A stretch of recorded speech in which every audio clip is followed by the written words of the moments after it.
오늘 본문에서 요한은 귀신을 쫓아낸 사람들에게 더 이상 예수님의 이름으로 귀신을 쫓아내지 마라, 이렇게 이제 그렇게 못하도록 금했다라고 예수님께 보고합니다.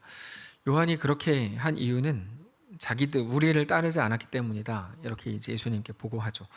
여기서 우리를 따르지 않았다는 말은 지금 안 따라온다 뭐 이런 말이 아니고, 주의 이름으로 귀신을 내쫓고 기적을 일으킬 거면 우리랑 같은 소속이 돼서 우리 제자들 무리, 이른바 제자협회에 가입을 해야 되는 거 아니냐, 이런 말입니다. 근데 그들은 그렇게 하지 않았다. 그래서 못하게 했다, 이거죠. 예수님께서는 누구나 오라고 하셨는데 제자들은 거기에 조건을 두고 자격을 둔 겁니다. 예수님께서 누구나 오라. 근데 제자들은 오케이, 누구나 와라. 근데 그러려면 여러분 제자협회 가입해야 되고 뭐 가입서 써야 되고 뭐 연회비 얼마 뭐 이런 식으로 했다는 거죠.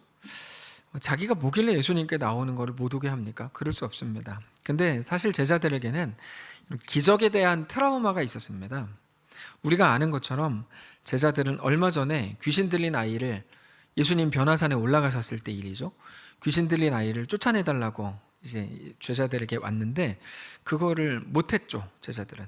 그래서 많은 사람들의 논쟁거리가 되고 공격거리가 됩니다. 그러다 보니까 제자들은 귀신을 내쫓는 거, 병을 고치는 거에 대해 상당히 예민해 있는 상태였습니다. 그러면서 동시에 지난주에 나누었던 소위 기득권 싸움과도 오늘 본문이 연결이 된 거죠. 순환예고, 두 번째 순환예고 이후에 제자들은 누가 크냐에 대한 싸움을 벌이잖아요. 지난주 말씀이었죠. 서열을 따지자는 겁니다. 이른바 내가 너보다 제자협회에 먼저 들어왔다, 뭐 내가 고문이었다, 뭐 내가 초대 회장이다, 뭐 이런 식의 얘기를 한 겁니다. 그거를 예수님께서 모르시지 않았습니다. 당연히 아셨죠. 그들이 기득권 싸움을 했던 거, 그리고 그 연장선에서 자기들을 따르지 않는 사람들을 예수님께 나오지 못하게 한 거, 이거를 다 예수님이 알고 계셨습니다. 그래서 거기 대고 예수님 뭐라고 말씀하시냐면, 그를 막지 마라. 내 이름으로 기적을 행한 사람이 어떻게 곧바로 나에 대해서 나쁜 말을 하겠는가, 이렇게 말씀을 하십니다. 예수님께서는 전혀 다른 관점으로 그 일을 보셨다는 거죠. 제자들은 자기들을 따르고 추종하는 문제에 대해서, 혹은 서열을 나누는 문제에 대해서 접근을 하고 있다면, 예수님께서는 니네가 해야 될 일은 그들을 막고 그렇게 질서를 만드는 일이 아니고 너희가 하나님의 말씀을 따라야 될 뿐이다, 이렇게 말씀을 하십니다. 여러분, 이건 굉장히 중요한데요, 39절을 보시면 예수께서 이르시되 금하지 말라. 내 이름을 의탁하여 능한 일을 행하고 즉시로 나를 비방할 자가 없다. 그러니까 제자들은 어떤 생각을 하는 겁니까? 이렇게 해야 하나님 나라가 제대로 세워지는 거 아닙니까? 이건데 예수님의 말씀은 그렇게 해야 하나님 나라가 세워지는 게 아니라, 하나님 나라는 니네가 세우는 게 아니고 니네가 온전히 엎드려 하나님의 말씀을 따를 때 그때 하나님 나라가 세워지는 거다, 이렇게 말씀을 하시는 겁니다. 예수님의 말씀을 통해서 우리가 가져야 되는 생각이 아주 명확해졌습니다. 하나님 나라는 우리가 생각하는 방식으로, 우리의 오름으로, 우리의 원함으로, 우리 계획으로, 내가 볼 때 이게 분명히 옳은데, 이렇게 하나님 나라가 세워지는 게 아닙니다. 오버하지 말라고요. 제자들한테 오버하지 좀 말라고요. 그렇게 세워지는 게 아니고, 그래서 내 생각대로 통제하는, 소위 세상 나라에서 행해왔던 그런 방식과 그런 순서로 행하는 게 아니고, 우리가 어떤 기준을 만들고 내 옳음을 주장하고 그 기준으로 사람들을 줄 세우는 문제가 아니고, 우리가 하나님 나라의 영광 속으로 들어갈 때 하나님 나라가 세워지는 거다, 이렇게 말씀을 하시는 거죠. 지난 수요일에 굉장히 중요한 거 말씀을 드렸는데요, 질문이 잘못되면 잘못된 답을 얻는다는 거였습니다. 잘못된 질문이라는 게 어떤 거였죠? 내 인생을 향한 하나님의 뜻이 무엇입니까? 이건 잘못된 질문이라고 말씀드렸어요. 많은 사람들이 하는 질문입니다. 내 인생을 향한 하나님의 뜻이 뭡니까? 근데 그렇게 질문을 하면 매일 그 사람은 도대체 내 인생을 향한 하나님의 뜻이 뭐야? 나는 이렇게 태어났는데 도대체 나에게 하나님 요구하시는 건 뭐야? 이러면서 머리를 쥐어짤 수밖에 없거든요. 근데 질문을 바꾸라는 거죠. 앞에 있는 내 인생을 향한을 빼야 된다, 이겁니다. 그냥 하나님의 뜻은 뭡니까? 라고 질문을 해야 되는 거예요. 내 인생을 향한이라는 말을 빼고 그저 하나님의 뜻은 뭡니까? 라고 질문하는 순간 하나님의 뜻이 우리 속에 상당히 선명해집니다. 하나님의 뜻 분명하거든요. 섬겨라. 예를 들면 자기를 부인하고 주를 따르라. 아주 선명하거든요. 하나님의 뜻은. 그러면 자기 인생을 거기에 맞추면 되는 거예요. 그러면 이제 하나님의 뜻대로 살아가는 게 굉장히 심플해지는데 앞에 단서를 하나 달아요. 내 인생을 향한 하나님의 뜻은 뭡니까? 그러니까 답을 못 찾는 거죠. 복잡해지는 거예요. 네. 하나님의 뜻을 내 인생에 맞추려고 하는 게 아니고, 그렇게 하나님의 뜻을 축소시키는 게 아니고 내 인생을 하나님의 뜻에 조정하고 맞추기로 하는 것, 그게 성도의 길입니다. 우리는 오늘 본문의 예수님의 말씀을 그렇게 이해할 수 있습니다. 그렇지 않으면 오늘 본문이 굉장히 어려워지거든요. 근데 오늘 본문은 되게 단순한 본문이에요. 예수님께서 내 이름으로 많은 병자를 고치고 귀신을 내쫓는 거 막지 마라. 네가 그거 왜 막냐? 왜 오버하냐? 이렇게 왜 말씀을 하십니까? 쉽게 말하면 니네가 왜 통제하려고 하느냐 이거거든요. 질서를 니네가 만드냐? 아니라는 거예요. 하나님의 영광은 니네가 만드는 게 아니고 오히려 너희가 하나님의 다스리심 속으로 들어가야 되는 문제다 이거죠. 그래서 다윗에 대해서 말씀드렸죠. 수요일날 다윗은 언약궤가 들어오는 거를 모두 기획합니다. 본인이 사람들을 3만 명이나 준비시키고 악기를 막 배치하고 언약궤를 이동시킬 새 수레를 특별하게 제작합니다. 자기가 막 자기가 창조주 하나님이 된 거예요. 그 순간에 이렇게 하고 이렇게 하면 하나님이 영광 받으시고 사람들도 기뻐하고 사람들 모든 나라가 이렇게 생각을 한 거죠. 생각하면 생각할수록 너무나 완벽한 생각이라는 마음이 들었을 겁니다. 근데 어떤 일이 일어났습니까? 언약궤를 수레로 옮기다가 갑자기 소가 뛰는 바람에 언약궤가 흔들렸죠. 옆에 서 있었던 웃사라는 사람이 이러다가 언약궤가 떨어지겠다 생각을 했습니다. 언약궤가 땅에 떨어지면 하나님의 영광도 땅에 떨어진다고 생각했나 보죠. 그래서 손으로 언약궤가 땅에 떨어지지 않도록 딱 붙잡아요. 웃사는 자기가 하나님의 영광을 지켜주겠다고 생각했을 겁니다. 웃사가 그 자리에서 죽죠. 그 자리에서 죽죠. 하나님의 영광은 웃사가 지켜주는 게 아니거든요. 웃사가 그냥 웃으면서 살아라, 이게 이름의 뜻일 거예요. 웃사. 근데 웃으면서 사는 게 전부인데 거기 자기가 무슨 하나님의 영광을 지켜줘요. 감히 하나님이 창조주고 자기는 그냥 하나님 앞에 무릎 꿇는 존재지. 자기가 무슨 옳음을 주장해요. 하나님이 오르신 거지. 웃사가 그러고 있는 거예요. 웃사는 자기가 하나님이 되고 있는 거거든요. 다윗도 마찬가지예요. 다윗이 그 행사를 더 화려하게 만든다고 해서 하나님이 영광 받으시는 것도 안 해요. 자기가 뭔데 그렇게 하나님의 영광을 만들어요? 자기는 하나님의 영광에 동참할 뿐이지. 하나님의 영광은 그렇게 세워지지 않습니다. 하나님은 언제 영광을 받으십니까? 여러분, 하나님이 영광 받으시는 조건은 딱 하나입니다. 하나님의 백성이 온전한 하나님의 백성다운 백성으로 세워질 때 하나님은 그때 영광을 받으십니다. 오직 그것만이 조건입니다. 유일한 조건. 다윗이라 그러면 다윗이 행사 기획을 막 잘하고 대단하게 사람들에게 막 존경받고, 야 역시 다윗 진짜 잘해, 이게 아니고, 다윗이 언제 하나님의 영광에 들어가요? 자기를 부인하고 자기 십자가를 지고 주를 따를 때. 유일한 조건이잖아요. 근데 많은 성도들이 똑같이 오버한다고요. 유일한 조건이 뭔지를 잊어버리고 뭔가를 자꾸 하려고 그러는 거죠. 해가지고 뭔가를 만들어내. 이 교회를 내가 올바른 교회로 만들겠다. 웃기지 말라 그래요, 제발. 네.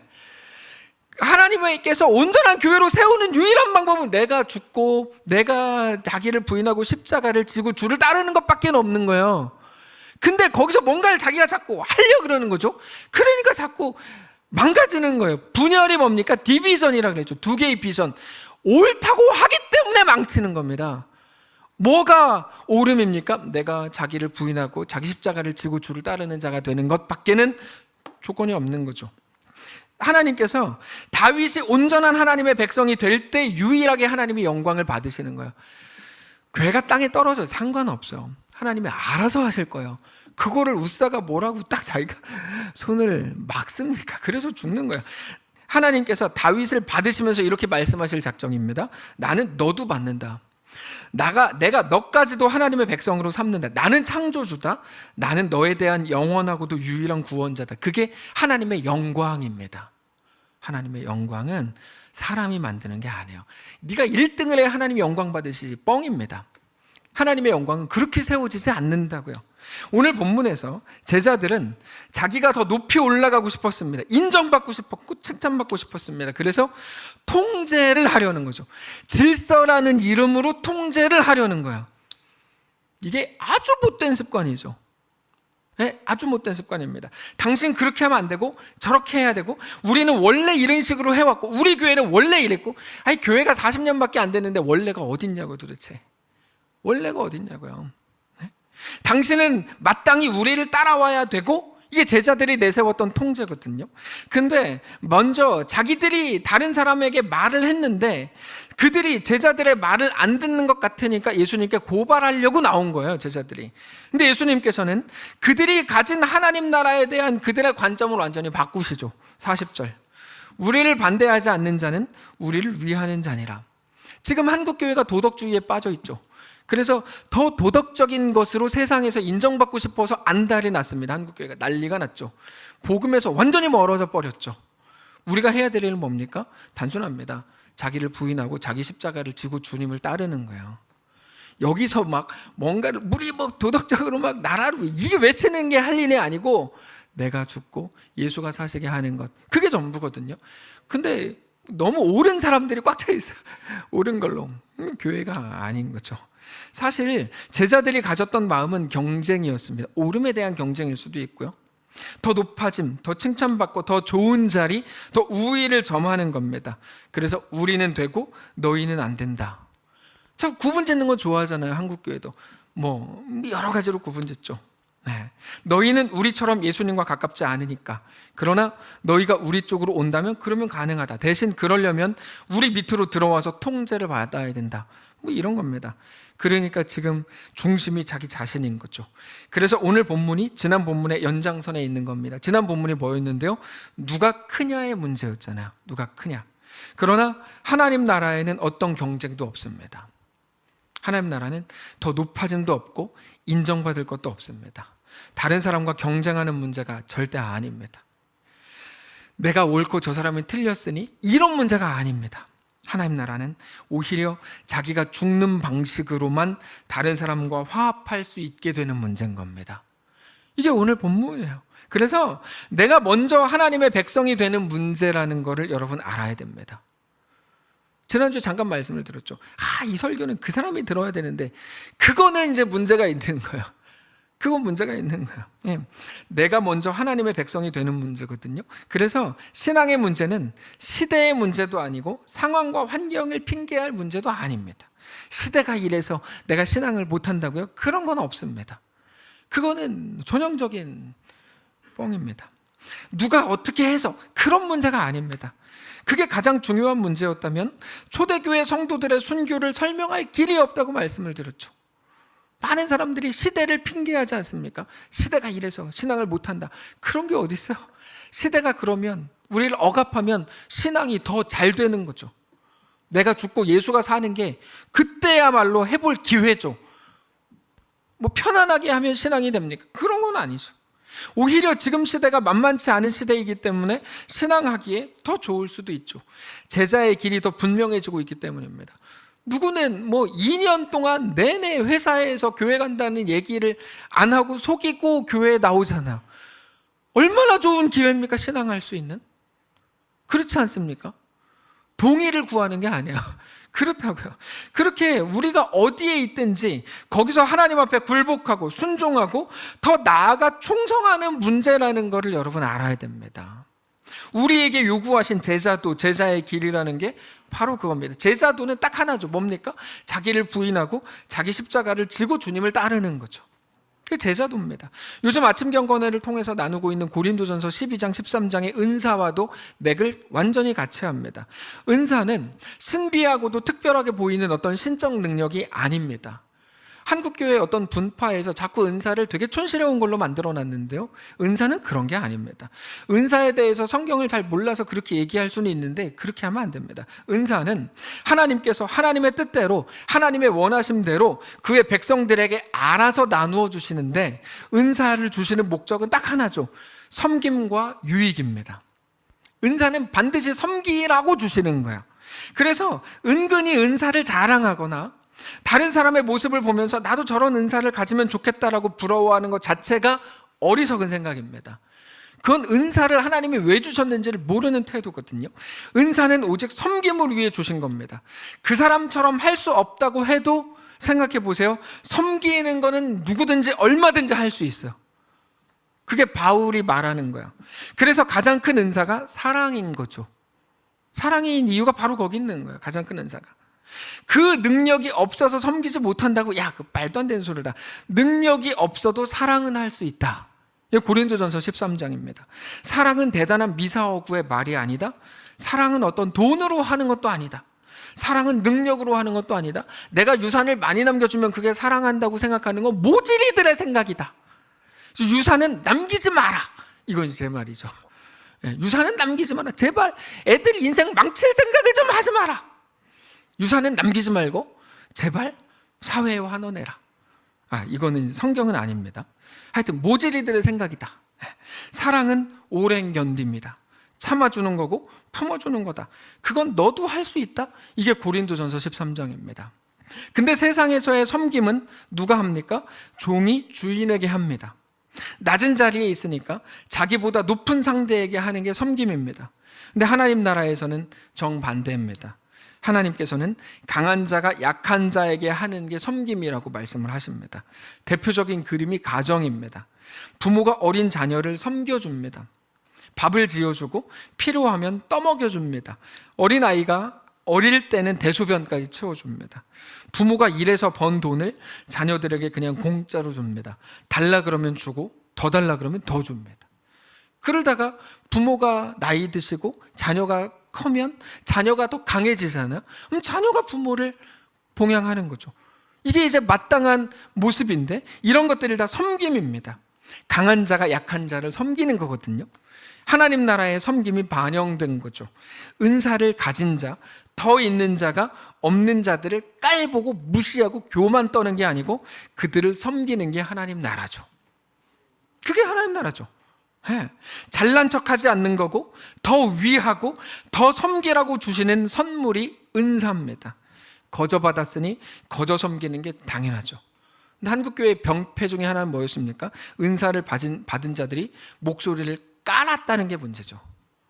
은사를 가지면 일단 목소리부터 깔았어요. 저는 아주 마음에 안 들어요. 뭐 이런 식으로 까는 거에 대해서 굉장히 불만이 많았습니다. 그래서 높이 계시면 목소리를 먼저 가볍게 하십시오. 집사님 이렇게 하시는 게 더 경건한 거지. 집사님 이거는 좋지 않습니다. 성경책은 이렇게 끼지 마시고 이렇게 촐랑거리면서 가지고 다니십시오. 그게 잘하는 겁니다. 그러니까 겉으로 자꾸 멋부려가지고 높아지려고 했던 모습들을 없애야 되거든요. 이게 이제 그냥 하나의 비유고 예라는 것만 생각하십시오. 근데 하나님을 모르는 사람들은 그게 안 됩니다. 그래서 매일 무슨 말을 하냐면 내 거를 왜 자꾸 내라 그래, 이런 식으로 하죠. 왜 자꾸만 나한테 손해를 보라 그래, 왜 자꾸만 나한테 참으라 그래, 이렇게 따집니다. 근데 오늘 본문에서 예수님께서 분명하게 이렇게 말씀하세요. 41절에서 누구든지 너희가 그리스도에게 속한 자라 하여 물 한 그릇이라도 주면 내가 진실로 너희에게 이르노니 그가 결코 상을 잃지 않으리라.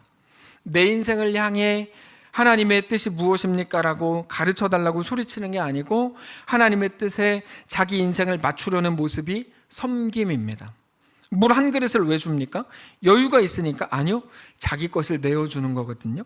그렇게 나누어 주어야 구원받는다는 말이 아니라 그게 구원의 조건으로서 주시는 말이 아니고 그게 너희가 마땅히 걸어야 될 너희에게 주어진 제자의 길이다, 이런 말입니다.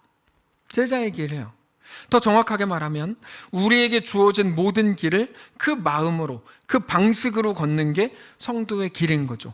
그래서 결정적으로 42절을 말씀하세요. 42절 중요하니까 함께 읽겠습니다. 42절 시작. 또 누구든지 날 믿는 이 작은 자들 중에 하나라도 실족하게 하면 차라리 연자 맷돌이 그 목에 매여 바다에 던져지는 것이 나으리라. 사실 이 본문을 이해하는 가장 중요한 핵심 구절이 42절인데요. 가장 많이 왜곡되고 오해받았던 성경 구절이 바로 42절입니다. 이거는 작은 자들 중에 하나라도 실족하게 한다면 너는 연자맷돌을 메고 바다에 빠져 죽게 될 거다, 이런 식의 말이 아니, 이거 완전히 반대입니다. 완전히 반대. 작은 자 하나를 실족하게 하는 게 얼마나 위험한 일인지 그를 실족하게 할 바에야 차라리 그 사람을 죽이는 게 낫다, 이런 말입니다. 42절은 연자맷돌은 누가 매는 거냐면요, 실족하게 한 사람이 매는 게 아니고 실족 당한 사람이 매는 거거든요. 42절의 내용이. 그래서 예전 번역으로는 그 목에 연자맷돌을 달리우고 이렇게 돼 있었어요. 그러니까 상처가 아닙니다. 풀어드리겠는데 실족하게 할 바에야 차라리 그를 죽여라, 이런 말이에요. 42절은 실족하게 한다는 말은 상처를 준다는 말이 아닙니다. 이거 자꾸 앞뒤 문맥 없이 촌스럽게 해석해왔던 사람들이 있는데 그거 아니에요. 상처를 준다는 말이 아니에요. 실족하게 한다는 말은 앞에 나온 예수님의 말씀과 연결해서 생각을 해야 되는데, 예수님의 말씀과 연결해보면 실족하게 한다는 거는 내가 마땅히 섬겨야 되는데 내가 섬기지 않아서 내 섬김을 받고 그가 일어나야 되는데 그가 일어나거나 회복되지 못한 모습을 말하는 겁니다. 내가 섬김을 해서 내 섬김을 통해 그가 일어나고 살아나야 되는데 내가 그걸 안 하는 거예요. 그래서 그가 미끄러진 거죠. 그거를 넘어짐, 실족이라고 표현을 하신 겁니다, 예수님께서. 근데 아무리 그래도 그렇지, 섬기지 않는 것보다, 그래서 그가 실족하게 되는 것보다 차라리 그를 죽이는 게 낫다, 어떻게 이렇게 얘기를 하십니까? 이거 잘 이해해야 되는데요, 예수님께서 무슨 말씀을 하시는지 우리가 잘 알아야 돼요. 연자맷돌을 목에 달게 하고 그를 빠쳐 죽이는 거를 살인이라고 불러요. 살인입니다. 그거는 십계명에는 살인하지 말라고 나옵니다. 살인하지 마라. 사람들은 십계명을 지키려고 애씁니다. 하나님 앞에서 자기 자신을 온전히 지키고 싶기 때문입니다. 근데 예수님께서 뭐라고 말씀을 하십니까? 하나님 앞에서 한 성도로, 하나님의 백성으로 온전히 살아가는 방법은 십계명을 지키는 게 아니라 제자의 길로 걷는 것이다 라고 말씀하시는 거예요. 자, 그게 자기를 부인하고 자기 십자가를 지고 주님을 따르는 겁니다. 그럼에도 많은 사람들이 살인을 하지 않으려고 애쓰지만 그러나 섬기지 않는 거에 대해서는 대수롭지 않게 여기죠. 다르게 표현하면 살인하지 않으려고, 그러니까 십계명을 지키려고 애쓰지만 예수님께서 정말 말씀하신 제자의 길, 제자도에 대해서는 우습게 여긴다고요. 예수님께서 그거를 꼬집으시는 거죠. 그게 잘못됐다는 겁니다. 계명을 지키거나 안 지킨 이유로 너희가 구원을 받고 못 받는 게 결정되는 게 아니라 너희가 지금 예수의 길, 제자의 길로 걸어가는 게 구원의 길로, 구원받은 자의 가장 중요하고도 가장 실제적인 문제라고 말씀을 하시는 겁니다. 그래서 한 작은 자의 목에 연자맷돌을 매서 그를 바다에 빠쳐 던져버리는 살인이라는 행위가 너무 무서운 행위이지만 그것보다 더 무섭고 더 최악의 모습은 뭐냐면 너가 예수를 믿는다고 하면서도 제자의 길, 제자도를 살지 않는 거다라고 말씀하시는 게 42절입니다. 그래서 신앙의 길은 율법으로 꽉 차 있는 게 아닌 거죠. 하나님의 말씀을 받고 하나님의 말씀대로 제자의 길로 걸어가는 문제다라고 말하는 겁니다. 그래서 이렇게 말씀하시죠. 43절에 만일 너의 손이 너를 범죄하게 하거든 찍어버려라. 장애인으로 영생에 들어가는 것이 두 손을 가지고 지옥 곧 꺼지지 않는 불에 들어가는 것보다 나으니라. 여러분 이 말씀 잘 보셔야 됩니다. 장애인으로 영생에 들어간다고 하는 말은 죽어서도 천국에 가서도 장애인으로 살게 될 것, 이런 말이 아니에요. 이 땅에서 장애인으로 살게 되다가 천국에 가게 되더라도 이런 말입니다. 천국에서는 가장 아름다운 모습으로 변화되죠. 지금 우리가 예를 들면 45절 47절 똑같아요. 네 발이 너를 범죄하게 하거든, 네 눈이 너를 범죄하게 하거든 다리를 찍어버리고 한 눈을 빼버려라, 이렇게 말씀을 하시잖아요. 너는 영원히 그렇게 살게 될 거야, 그게 그렇게라도 구원받는 게 좋아, 이런 말이 아니에요. 그런 말이 아니에요. 이 땅에서 너가 그렇게 불편하게 살게 되더라도 제자의 길을 걸어라, 이런 말입니다. 영생이 훨씬 더 중요하다, 이런 말이죠. 자, 우리는 우리 몸을 상하지 않게 하기 위해서 최선을 다합니다. 더 잘 되고 싶고, 더 얻고 싶고, 더 가지고 싶고, 더 인정받고 싶고, 더 돋보이고 싶습니다. 이거를 위해서 노력을 하고 몸부림을 치고 공부를 하고 투쟁을 하고 사람들을 모으기도 합니다. 그게 제일 중요하다고 생각하기 때문이죠. 근데 그거는 절대로 제일 중요한 문제가 아닙니다. 가장 중요한 거는 예수 없는 사람들이 제일 중요하다고 말하는 그게 아니고 뭐가 제일 중요합니까? 제자의 길, 예수의 길을 내가 오늘 걷는 게 제일 중요한 거죠. 그게 구원받은 성도의 길이기 때문입니다. 그래서 마지막에 분명한 지침을 주세요. 50절입니다. 소금은 좋은 것으로되 만일 소금이 그 맛을 잃으면 무엇으로 이를 짜게 하리요? 너희 속에 소금을 두고 서로 화목하라 하시니라. 너희 속에 소금을 두라 이렇게 말씀을 하시는데요, 소금을 두는 거 어떻게 하는 걸까요? 작은 자 하나를 섬기는 일을 말합니다.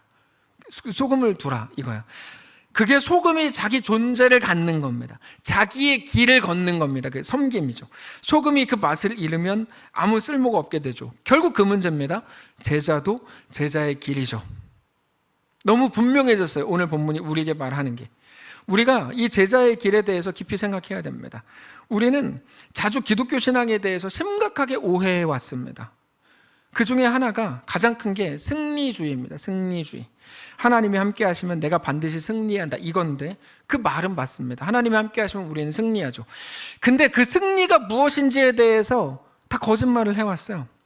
하나님이 함께 하시면 내가 우월해진다라고 말하고 그 우월함을 승리라고 말해왔어요. 그거는 거짓말입니다. 그래서 좋은 대학에 가고 승진을 하고 사업이 잘 된다라고 생각해왔어요. 근데 그 우월함은 성경이 말하는 승리가 아닙니다. 성경이 말씀하시는 승리가 뭘까요? 승리는 하나님이 내 주인이 되시는 겁니다. 하나님이 내 주인이시라고, 나는 그 앞에 엎드려야 될 사람일 뿐이라고 정직히 알고 고백하고 엎드리는 게 승리입니다. 내가 내 자신을 꺾고 내 원함을 쳐서 복종시킴으로 우리 하나님이 내 속에 왕이 되게 하시는 것, 그게 승리입니다. 예수님께서 주기도문을 통해 말씀하시죠. 하나님의 뜻이 하늘에서 이루어진 것처럼 땅에서도 이루어지이다. 그게 무슨 말입니까? 하나님의 뜻이 하늘에서 완전히 꽉 채워져서 하나님의 다스리심 앞에 하늘이 완전히 바싹 엎드리는 것처럼 하나님의 뜻이 이 땅 우리의 인생 속에서도 완전히 꽉 차서 우리 모두가 하나님의 뜻 앞에 엎드리는 자가 되기를 원합니다. 그 기도거든요. 하나님의 뜻이 하늘에서 이루어진 것처럼 땅에서도 이루어지다가 그 말이에요. 내가 이 땅에서 하나님 앞에 바싹 엎드리는 자가 되기를 원합니다. 근데 이것도 왜곡시켜 버렸어요. 하나님의 뜻이 이 땅에서 가득하기를 원합니다. 내가 다 잘 되기를 원합니다. 이렇게 이제 다 바꿔버렸어요. 옳지 않습니다. 하나님의 뜻이 무엇인지 우리가 알아야 됩니다. 이 승리에 대한 오해가 첫 번째 오해라면, 기독교 신앙에 대한 또 두 번째의 오해는 주술적 신앙입니다. 간절하면 기도에 응답받는다. 이거 완전히 틀린 말이에요. 이거는 무속인들이 하는 겁니다. 그래서 그들은 한겨울에 정한수 떠놓고 비나이다 해서 간절히 50일 100일 기도하고 몇 번 수천 번을 해야 응답을 받는다고 생각하잖아요. 그런 이상한 짓들을 기독교인들도 하기 시작했습니다. 근데 성경은 하나님께서 우리의 기도를 들으시는 이유는 간절함 때문이 아니라 무엇 때문입니까? 하나님이 우리 아버지이시기 때문이라고 분명히 말합니다. 마태복음을 보세요. 분명히 그렇게 얘기해요. 이 승리주의와 간절함의 심각한 문제는 뭐냐면 내가에 있습니다. 내가. 그 주체가 사람 자신이라는 거죠. 그래서 내가 옳고 내가 정당하고 내가 도덕적이고 내가 간절하고 내가 하나님을 믿으면 그러면 모든 게 된다라고 생각을 하는 거예요. 심각한 오해입니다. 왜 그런가 하면 하나님께서 우리 원함을 따라서, 우리 목적을 따라서, 우리 간절함을 따라서 우리를 이끄시지 않고, 하나님은 언제나 하나님의 목적을 두고 우리에게 행하시기 때문입니다. 내 목적을 가지고 행하시지 않아요. 하나님의 목적을 두고 행하세요. 하나님은 하나님의 목적을 두고 하나님의 방식으로 우리 속에 하나님의 완전한 결과를 만들어내십니다. 그게 우리의 완성입니다. 그게 우리에게 펼쳐진 길이죠. 우리는 그 길을 걸어야 되는 겁니다. 그래서 당장에는 마음에 들지 않고, 당장에는 힘겹고, 당장에는 눈물을 흘려야 되고, 당장에는 이해가 되지 않아도 그 길이 옳고 그 길이 존귀하고 그 길이 우리에게 가장 의미가 있고 그 길이 가장 소중한 거죠. 그게 제자의 길입니다. 사랑하는 성도 여러분, 그러므로 오늘 하나님 앞에 엎드리시고 자기를 부인하고 자기 십자가를 지고 주님을 따르실 수 있기를 바랍니다. 오늘 본문이 그렇습니다. 오늘 본문을 통해서 하나님이 우리에게 뭐를 요구하시는지, 뭐를 원하시는지 너무 선명해졌어요. 우리가 할 수 있는 건 뭡니까? 우리 노력과 우리 계획과 우리 실력으로 하나님 나라를 만드는 게 아닙니다. 이건 제자들이 했던 일입니다. 그거는 틀린 일입니다. 우리의 잘됨으로 하나님께 영광 돌리는 거 아닙니다. 그럼 뭡니까? 오직 우리가 각자의 자리에서 이해할 수 없는 현실 속에서 지금 이 거지 같은 시대 속에서 거지 같다 그래서 그지 같은 시대 속에서 온전한 하나님의 백성으로 겸손히 서는 것, 그렇게 자기를 부인하고 자기 십자가를 지고 주님을 따르는 것만이 오늘 우리를 살리고 하나님의 영광을 보는 것임을 믿으시기를 바랍니다. 그게 우리에게 주어진 길이라고요. 너무 힘이 다 빠지는 말씀이죠. 막 으쌰으쌰하고 막 선동하고 그러면 좋겠는데 가슴이 뜨거워지고 힘이 다 빠지죠. 오늘 또 죽으려는 거구나. 맞아요. 죽으려는 거야. 나는 죽고 예수로 살려는 거죠. 그게 신앙이거든요. 명절입니다. 우리들의 각 가정에 하나님이 주인 되시는 놀라운 열매로 채워지게 되시기를 주님 이름으로 축복합니다. 우리 속에 소금을 두는 이 작은 자를 섬기는 놀라운 섬김이 그렇게 우리가 온전한 하나님의 백성으로 세워지는 그 일이 시작되시기를 원합니다. 저놈이 지지리도 말을 안 들어서 우리 가정이 이렇게 된 게 아니라고요. 우리 가정이 하나님의 나라로 세워지는 방식은 저놈의 다리몽둥이를 부러뜨려가지고 내 말을 듣게 하는 게 아니라고요. 그건 뭡니까? 내가 죽고 예수가 사시는 거죠. 내가 나를 부인하고 자기 십자가를 지고 주님을 따르는 거죠. 그럼 우리 집안은 망하고 하나님을 믿으십시오. 하나님이 하실 겁니다. 하나님이 하실 겁니다. 주님을 따르는 거를 제자도 제자의 길이라고 부릅니다. 그거는 오직 자기를 부인하는 것으로만 걸을 수 있는 길입니다. 내가 보기에 내 생각에는이 아니라 내가 아니요 오직 주님이십니다라는 고백으로 가득하게 되시기를 바랍니다.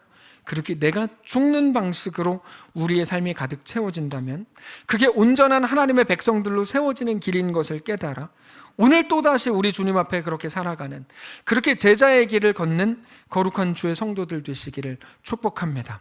찬양합시다. 은혜라는 찬양입니다. 내가 누려왔던 모든 것들이, 내가 지나왔던 모든 순간이 하나님 그것을 깨닫고 여전히 하나님의 은혜가 있을 줄을 믿고 나는 제자의 길로 걷게 원합니다. 찬양합시다. 내가 누려왔던 모든 것들이, 내가 누려왔던 모든 것들이, 내가 지나왔던 모든 순간이, 내가 지나왔던 모든 시간이, 내가 걸어왔던 모든 순간이 당연한 것 아니라. 이게 홍해 앞에 선 이스라엘 백성들의 고백이었어야 돼요. 내가 이 땅에 태어나 사는 것, 어린아이 시절과 지금까지 하나님은 언제나 오르십니다. 숨을 쉬며 살며 꿈을 꾸는 이해할 수 없어도 주님은 옳습니다. 당연한 것 아니라 은혜였소. 모든 것이 은혜, 모든 것이 은혜, 한없는 은혜. 내 삶에 당연한 것 하나도 없었던 것을, 모든 것이 은혜여서. 아침 해가 뜨고 저녁에 노을, 아침 해가 뜨고 저녁에 노을, 봄의 꽃향기와 가을의 열매, 변하는 계절의 모든 순간도,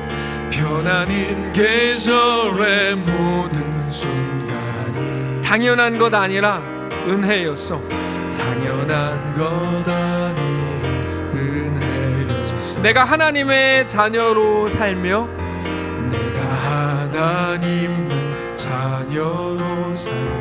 오늘 찬양하고 예배하는 삶,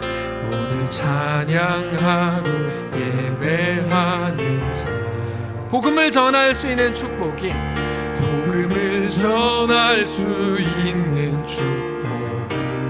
당연한 것 아니라 은혜였소.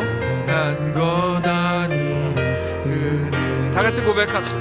모든 것이 은혜, 모든 것이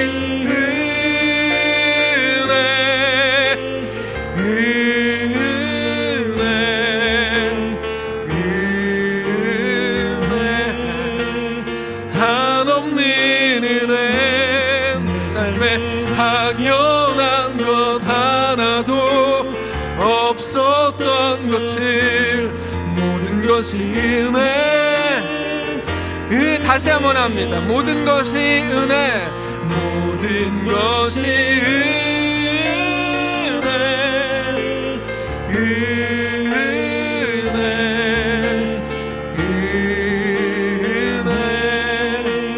한없는 은혜. 내 삶에 당연한 것 하나도 없었던 것을 모든 것이 은혜.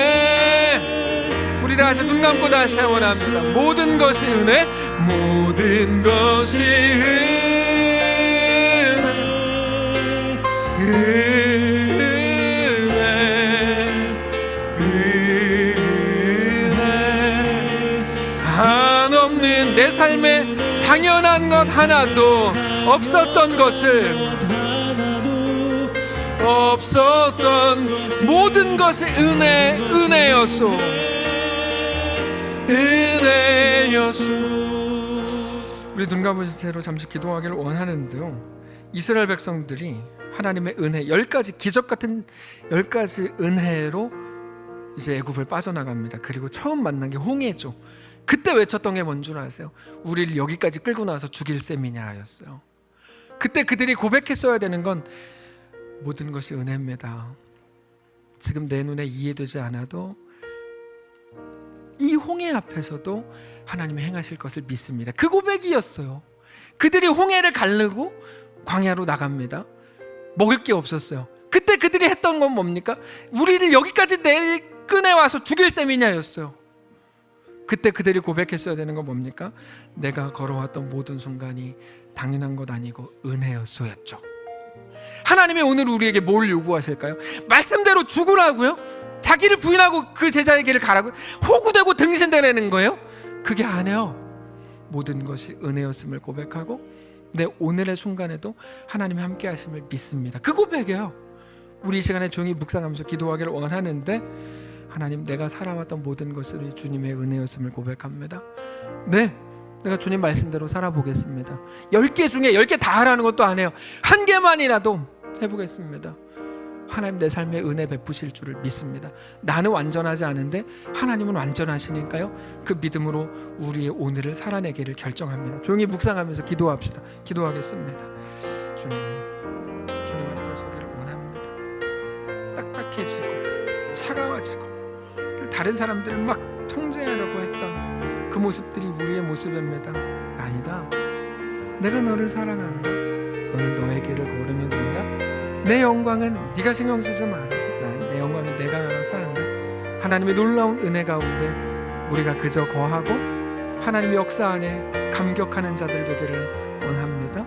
우리와 함께 하시옵소서. 주님을 믿음으로 보게 하시고, 특별히 이번에 모이는 모든 가정들마다 말할 수 없는 하나님의 은혜에 대한 고백과 감격이 넘쳐나게 하옵소서. 주님을 믿음으로 보게 하옵소서.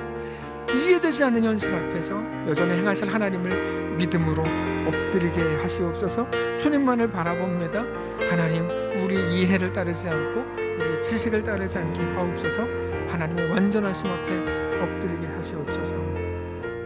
하나님, 우리도 모르는 사이에 애굽을 빠져나온 이스라엘 백성들의 모습, 그들의 말을 우리 입술에 담았나 봅니다. 이해되지 않았기 때문이죠. 홍해가 있는데 이거 어떻게 할 거냐? 우리만 여기서 죽으란 얘기냐? 제자들이 그래서 차가워진 거죠. 우리가 3년 동안 어떻게 예수님을 따라다녔는데 저 사람들은 고작 예수의 이름을 빙자해서 기적을 베푸냐? 우리 밑으로 들어와라. 점점 차가워지고 날카로워지고. 아니요, 예수님의 말씀을 기억하게 하옵소서. 너는 그 길 걸어도 손해가 아니다. 하나님의 영광은 니네가 신경 쓰지 마라. 하나님이 알아서 한다. 다만 네가 자기를 부인하고 자기 십자가를 지고 주님을 따르는 거, 너의 견고한 진이었던 오름을 깨뜨리는 것, 네 정의를 없애는 것, 그렇게 너가 하나님의 백성 되는 것, 그것만이 유일한 생명의 길이다. 오늘 깨닫고 주 앞에 그렇게 세워지게 하옵소서. 우리는 늘 두렵습니다. 내가 주님의 말씀을 따라 살면 나만 등신되고 호구되는 거 아니야? 걱정됩니다. 근데 오히려 그때 이제까지 우리 삶 가운데 은혜 베푸신 하나님을 믿는 믿음을 더 많이 우리에게 더하여 주옵소서.